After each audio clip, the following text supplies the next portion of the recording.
So we get an updated design with some retro touches, new tech on the inside, and a lot more standard equipment.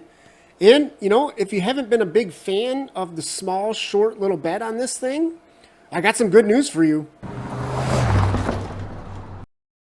So on the outside, we do get this updated grille with the 3 slots at the top.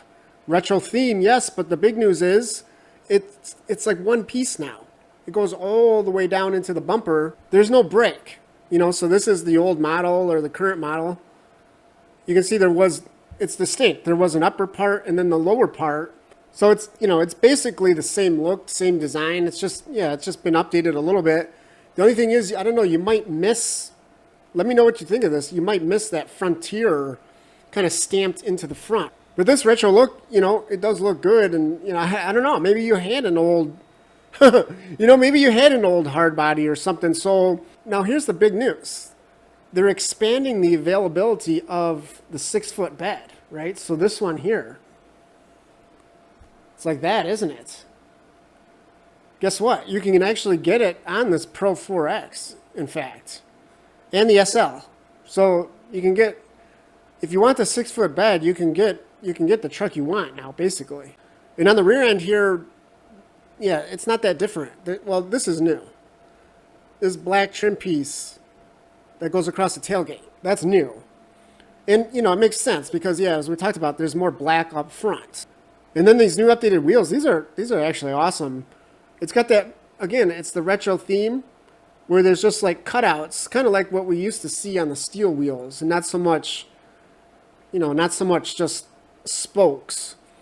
And, you know, just a smaller design as well, because there's there's the inner part and then there's this outer section as well. And with this nice little, I don't know, it's just kind of a fun little detail there. Something to give it some visual interest. And then on the inside, yeah, this is the big update. 12.3-inch screen with wireless, not wired. You know, it's not the one where you got to plug in. Think about it.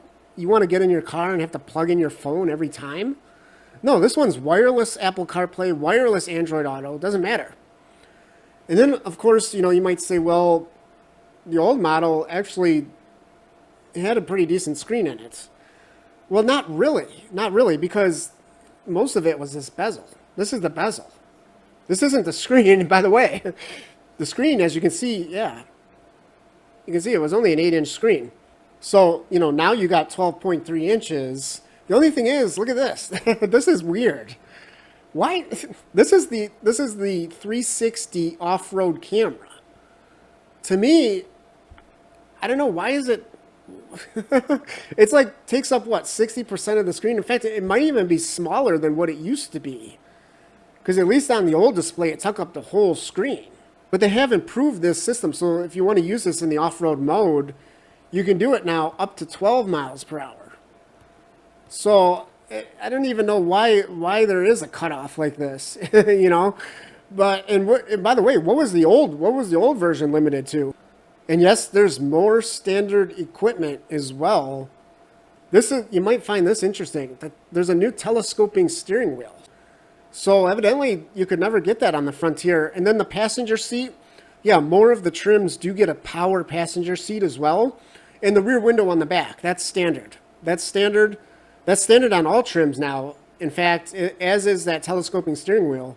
So yeah, a lot of nice updates here. And actually, I just love this whole philosophy as well. There's nothing wrong with this truck, you know. A lot of people say, well, you know, it's not all new. Well, yeah, that's true. But guess what? That means it still has the 3.8-liter V6, naturally aspirated.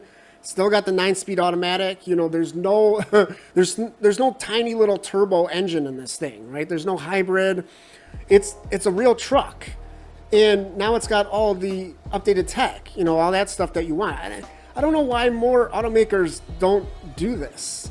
You know, they don't want to put money into like updating an older model, but then they'll spend literally 100 times more money to develop an all-new model that nobody wants.